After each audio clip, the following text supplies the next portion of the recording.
40% से ज्यादा stocks BSE 500 से दिसंबर 2019 तक निकल चुके हैं, जिस वजह से इन्वेस्टर्स ने करोड़ों रुपए लूज किए हैं। टॉप कंपनी का एग्जिट होना BSE 500 इंडेक्स से प्राइमरीली दो कारणों की वजह से होता है। पहला है टेरिबल कॉर्पोरेट गवर्नेंस, यानी सही तरीके से कंपनी को ना चला पाना। दूसरा है पुअर कैपिटल एलोकेशन, अपने पैसों को गलत तरीके से यूज करना, और ये दोनों ही एक दूसरे से जुड़े हुए हैं। BSE 500 इंडेक्स का मतलब होता है इंडिया के टॉप 500 कंपनीज का इंडेक्स। ये सिमिलर है यूएस के S&P 500 से, जो यूएस की टॉप 500 कंपनीज का इंडेक्स है। तो 40% से ज्यादा कंपनीज इस इंडेक्स से निकल चुके हैं, यानी उनका मार्केट कैपिटलाइजेशन टॉप 500 कंपनीज में आने लायक नहीं रहा। मार्केट कैपिटलाइजेशन का मतलब होता है total value of a company. Price of a stock को आउटस्टैंडिंग शेयर से मल्टीप्लाई करेंगे तो मार्केट कैपिटलाइजेशन निकलेगा। अगर एक स्टॉक का प्राइस है 1 रुपए और 10 लोगों के पास वो शेयर है, तो उस स्टॉक का मार्केट कैपिटलाइजेशन निकलेगा 1 multiplied by 10 equals to 10 rupees. हम सब चाहते हैं कि अपने पोर्टफोलियो से मैक्सिमम रिटर्न्स अचीव करें, जिसके लिए इंपॉर्टेंट है अच्छे स्टॉक्स को चुनना, लेकिन उससे भी ज्यादा इंपॉर्टेंट है घटिया स्टॉक्स को अवॉइड करना। तभी आप ज्यादा से ज्यादा वेल्थ बना पाएंगे। इस वीडियो में हम what to buy part 1 accounting quality summarize करेंगे from the book diamonds in the dust by Saurabh Mukherjea. आप इस चैप्टर के की पॉइंट्स जैसे क्यों कंपनी के अकाउंट्स को इवैल्यूएट करना एक इन्वेस्टर के लिए सबसे इंपॉर्टेंट टास्क होना चाहिए। नंबर 2, हम ये भी सीखेंगे कि कैसे पता करें एक कंपनी फ्रॉड या घटिया कंपनी है जो आपके पैसे डुबा सकती है। और मैं बताना चाहता हूँ कि आज के समरी बनाने में मुझे हेल्प मिली है कुकू एफएम ऐप से, जहां मैंने डायमंड्स इन द डस्ट की बुक समरी सुनी, और मैं इस ऐप के ऑडियो शो को पिछले कई समय से सुन रहा हूँ और इसमें मौजूद नॉलेजफुल कंटेंट से मैंने अभी तक बहुत कुछ सीखा है। मैं आपको एक बुक समरी रेकमेंड करता हूँ जो आप कुकू एफएम ऐप पर जरूर सुनिएगा। उस बुक का नाम है कॉफी कैन इन्वेस्टिंग, जिसके ऑथर भी है सौरभ मुखर्जी। एंड इस बुक समरी में आप सीखेंगे कैसे आप 10 से 12 कंपनी को चुन सकते हैं अपने लॉन्ग टर्म इन्वेस्टमेंट के लिए, जिससे कि आपका रियल वेल्थ बिल्ड होता है। और क्यों आपको गोल्ड एंड रियल एस्टेट में इन्वेस्ट नहीं करना चाहिए, बल्कि आपको इक्विटी में ज्यादा इन्वेस्ट करना चाहिए अपने पैसों को ग्रो करने के लिए। वैसे कुकू एफएम ऐप पर आपको 10,000 घंटे से ज्यादा की ऑडियो शो अवेलेबल है, जिसका पूरे साल की मेंबरशिप की कॉस्ट है 399 रुपीज। और मैं पर्सनली चाहता हूँ कि आप में से हर कोई इस नॉलेज से बड़ी ऑडियो शोज का लाभ उठाए। इसके लिए एक स्पेशल ऑफर है जो मैं आपको एंड ऑफ द वीडियो में बताऊंगा। Chapter what to buy part 1 accounting quality.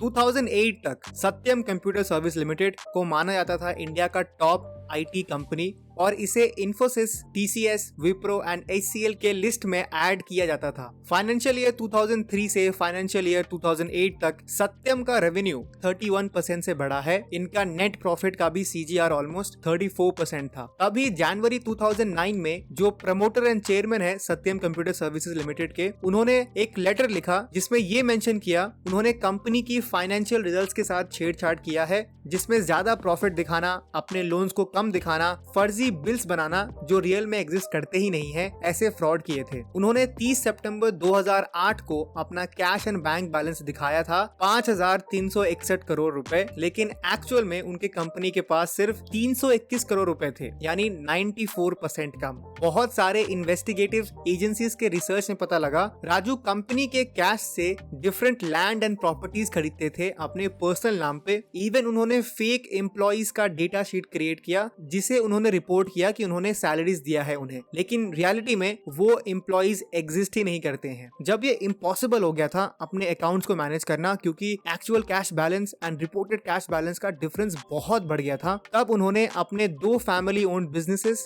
मेहतास properties and Maytas infrastructure को सत्यम के साथ मर्ज कर दिया। उनका प्लान ये था कि इस मर्जर में वो ये रिपोर्ट करेंगे कि उन्होंने इस सेटलमेंट के लिए बहुत पैसे दिए हैं, और क्योंकि ये सारी कंपनीज फैमिली ओन्ड थी तो ये मैटर नहीं करता है कि एक्चुअल पेमेंट हुई भी है या नहीं। सत्यम कंपनी ने जब अपने दोनों कंपनी को मर्ज किया, तब से लेकर एक दिन पहले तक जब राजू ने एडमिट किया कि उन्होंने फ्रॉड किया है, तो ऑलरेडी सत्यम का स्टॉक 21% डिक्लाइन कर चुका था। तो जिस दिन उन्होंने इसे एडमिट किया तो सत्यम कंप्यूटर्स के स्टॉक 78% गिर गए, और मोस्ट ऑफ द इन्वेस्टर्स के पास टाइम ही नहीं था रिएक्ट करने का एंड प्रॉपर्ली एग्जिट करने का। ये इकोनॉमिक्स टाइम्स का आर्टिकल है 7 जनवरी 2009 का, जिसमें आप देख सकते हैं कि उन्होंने मेंशन किया है कि सत्यम कंपनी ने 10,000 करोड़ लूज किए हैं सिंगल डे में। तो आप इमेजिन कर सकते हैं कि जो इन्वेस्टर्स जिन्होंने 2003-2008 के फाइनेंशियल ईयर ग्रोथ के बेसिस पर हाईली इन्वेस्ट किया होगा, उनके कितने पैसे लूज हुए होंगे।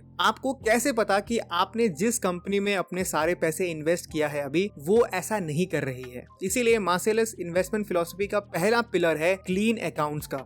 अब हम ये समझते हैं कि क्यों कंपनी की अकाउंटिंग क्वालिटी को इवैल्यूएट करना सबसे इंपॉर्टेंट है। फाइनेंशियल स्टेटमेंट जैसे balance sheet, the income statement, the cash flow statement हमें ये बताता है कि कंपनी की operating performance, competitive strength and health of a company कैसी है। और फाइनेंशियल स्टेटमेंट उस कंपनी की फ्यूचर प्रोजेक्शन में हेल्प करता है, लेकिन अगर उस फाइनेंशियल स्टेटमेंट में ही फ्रॉड हो तो पूरी एनालिसिस वेस्ट हो जाती है। तो पहला पॉइंट है फाइनेंशियल स्टेटमेंट्स फाउंडेशन है इन्वेस्टर के लिए।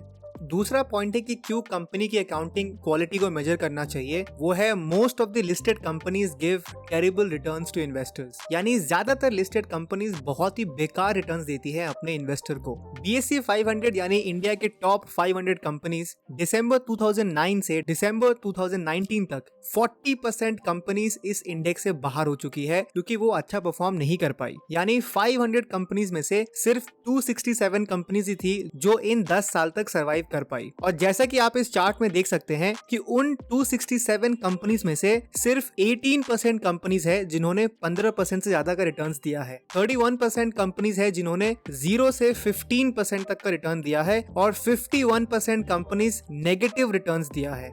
इसीलिए एक इन्वेस्टर की सबसे अच्छी क्वालिटी ये होगी कि खराब कंपनी से दूर रहे, वरना मोस्ट ऑफ द लोग पैसे गवाएंगे। तीसरा पॉइंट है कि क्यों हमें कंपनी की अकाउंटिंग को अच्छे से पढ़ना चाहिए, क्योंकि जब कोई कंपनी फ्रॉड करती है तब इन्वेस्टर के पास टाइम ही नहीं होता है रिएक्ट करने के लिए और अच्छे से एग्जिट करने के लिए, और इससे बहुत बड़ा फाइनेंशियल लॉस होता है उनको, क्योंकि कुछ परसेंटेज ऑफ इन्वेस्टर्स फ्रॉड होने के बाद भी कंपनी के साथ जुड़े रहना चाहते हैं क्योंकि उनको लगता है कि ये कंपनी फिर से मार्केट लीडर बन सकती है, और ये एक फूलिश बिहेवियर है। यहाँ पे वो लोग अपने इमोशंस की वजह से होल्ड कर रहे हैं। जैसा कि हमने सत्यम स्टॉक्स के फ्रॉड में देखा कि 7 जनवरी 2009 को 10,000 करोड़ से ज्यादा का लॉस हुआ, जिसमें इन्वेस्टर के पास टाइम ही नहीं था रिएक्ट करने का, क्योंकि मोस्टली सबको एक साथ ही बेचना होता है। आपका सवाल ये हो सकता है कि एक नॉर्मल व्यक्ति कैसे पता करे कि ये कंपनी फ्रॉड कर रही है या फिर अपने फाइनेंशियल स्टेटमेंट को मैनिपुलेट कर रही है या नहीं। तो इसका भी एक सेक्शन सौरभ मुखर्जी ने बहुत अच्छे से लिखा है, जिसे वो कहते हैं की trades of a fraudulent company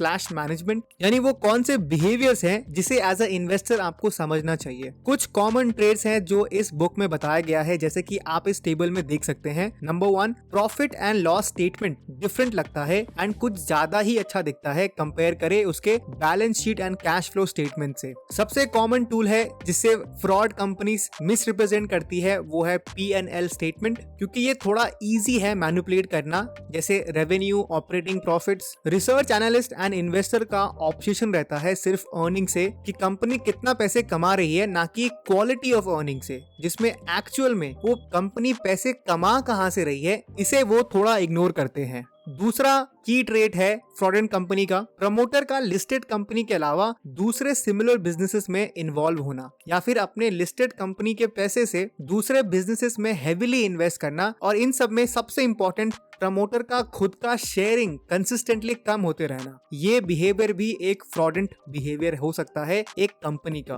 तीसरा है वीक और less than ideal board of directors, यानी उस कंपनी के डायरेक्टर्स बहुत ही वीक हैं और मोस्टली उन्होंने फैमिली एंड फ्रेंड्स को ही डायरेक्टर बना रखा है। चौथा है बहुत जल्दी auditors and chief financial officers को कंपनी निकाल देती है या वो खुद क्विट कर देते हैं। ये एक संकेत है कि कंपनी में कुछ चल रहा है जो इन्वेस्टर के लिए बहुत डरावना है। तो आप सोच रहे होंगे कि अगर स्टॉक मार्केट इतना ही रिस्की है तो एक नॉर्मल व्यक्ति को क्या करना चाहिए। तो सौरभ मुखर्जी कहते हैं कि फर्स्टली अगर आपके पास टाइम की कमी है और आपका इंटरेस्ट बिल्कुल भी नहीं है कंपनी की फाइनेंशियल एनालिसिस करने में, देन आपके लिए बेटर है कि आप एक प्रोफेशनल फंड मैनेजर की हेल्प ले जो आपके पैसों को मैनेज कर सके। सेकेंडली, अगर आपके पास थोड़ा टाइम है और आपका इंटरेस्ट भी है, देन आपको सिलेक्टेड कंपनीज की 3 साल की एनुअल रिपोर्ट पढ़नी चाहिए। इसमें आप उस कंपनी के बारे में इतना कुछ जान जाओगे जो बहुत ज्यादा है compare to most of the retail investors. Accounting analysis को बिल्कुल सिंपल कर देते हैं, जिससे हर एक व्यक्ति जो ये वीडियो देख रहा है वो किसी भी कंपनी की फाइनेंशियल एनालिसिस आराम से कर सके। 4 बेस्ट एडवाइसेस हैं फ्रॉम सौरभ मुखर्जी। नंबर 1, अगर आपके सिलेक्टेड कंपनीज के बोर्ड ऑफ डायरेक्टर्स में मोस्टली फैमिली मेंबर्स है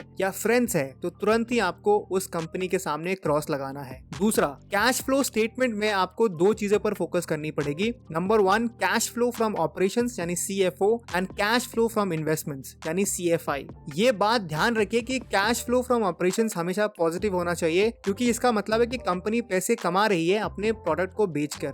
and mostly cash flow from investments negative figure होता है, क्योंकि यहाँ पे कंपनीज अपने पैसे प्लांट एंड मशीनरीज जैसी जगह पे इन्वेस्ट करती है। अगर CFO प्लस CFI 0 से कम है देन आपको सेकंड क्रॉस लगाना है उस कंपनी के सामने। एग्जांपल के लिए एशियन पेंट्स में सौरभ मुखर्जी ने इन्वेस्ट कर रखा है, तो अगर हम एशियन पेंट्स का कैश फ्लो स्टेटमेंट देखते हैं तो इससे हमारा ये पॉइंट बहुत क्लियरली हम समझ पाएंगे। तो आप एशियन पेंट का cash flow from operating activities को देख सकते हैं। नेट कैश जनरेट हुआ है 986.49 करोड़ इन फाइनेंशियल ईयर 2021-2022। वही कैश फ्रॉम इन्वेस्टिंग एक्टिविटीज रहा है नेगेटिव 321.69 करोड़। तो दूसरा पॉइंट जो सौरभ मुखर्जी ने कहा है कि CFO plus CFI greater than 0 होना चाहिए, तो यहाँ पे एशियन पेंट्स का पॉजिटिव में है यानी 664.8 करोड़। तीसरा, अगर वो कंपनी अपने दूसरे फैमिली ओन्ड बिजनेसेस को एक्वायर कर रही है या वहां ट्रांजैक्शंस कर रही है तब आपको उस कंपनी के सामने भी क्रॉस लगाना है। चौथा, आपको मिनिमम 3 साल का एनुअल रिपोर्ट पढ़ना है या फिर किसी एक्सपर्ट को अपना फंड मैनेज करने दे, वो आपके लिए सबसे बेस्ट रहेगा। तो पार्ट 1 अकाउंटिंग क्वालिटी को समअप करते हैं तो companies all over the world अपने फाइनेंशियल स्टेटमेंट्स को मैनिपुलेट करती है, और कंपनी जब फ्रॉड करती है तब इन्वेस्टर्स के पास बहुत कम टाइम रहता है रिएक्ट करने का और प्रॉपर्ली एग्जिट करने के लिए। दूसरा, accounting quality and corporate governance सबसे इंपॉर्टेंट है, और हमें कोशिश करना है कि हम एटलीस्ट 3 साल का एनुअल रिपोर्ट्स पढ़े जो आपको कंपनीज की वेबसाइट पर मिल जाएगी। तो आपको हमेशा याद रखना है कि उसी कंपनी में आपको इन्वेस्ट करना है जिसके अकाउंट्स बिल्कुल क्लीन हो और जिनका कॉर्पोरेट गवर्नेंस भी बहुत अच्छा हो। तो ये था detail summary of what to buy part 1 accounting quality from the book diamonds in the dust. अगर आपने पहला पार्ट नहीं देखा है तो जरूर देखिए, लिंक आपको डिस्क्रिप्शन एंड आई बटन में मिल जाएगा। कुकू FM के ऑफर के बारे में बात करते हैं। वैसे इनका एनुअल मेंबरशिप कॉस्ट है 399 रुपीज, लेकिन पहले 250 यूजर्स के लिए आप इस मेंबरशिप में 50% ऑफ क्लेम कर सकते हैं, यानी 199 रुपीज में पूरे साल की मेंबरशिप। आपको कूपन कोड यूज करना है BP50। तो डिस्क्रिप्शन में दिए गए लिंक से जरूर डाउनलोड करिए कुकू FM ऐप एंड अपनी लाइफ में पॉजिटिव चेंज लाइए इनके ऑडियो कॉन्टेंट से। तो मैं मिलूंगा आपसे नेक्स्ट वीडियो में, तब तक के लिए कीप रीडिंग, कीप ग्रोइंग।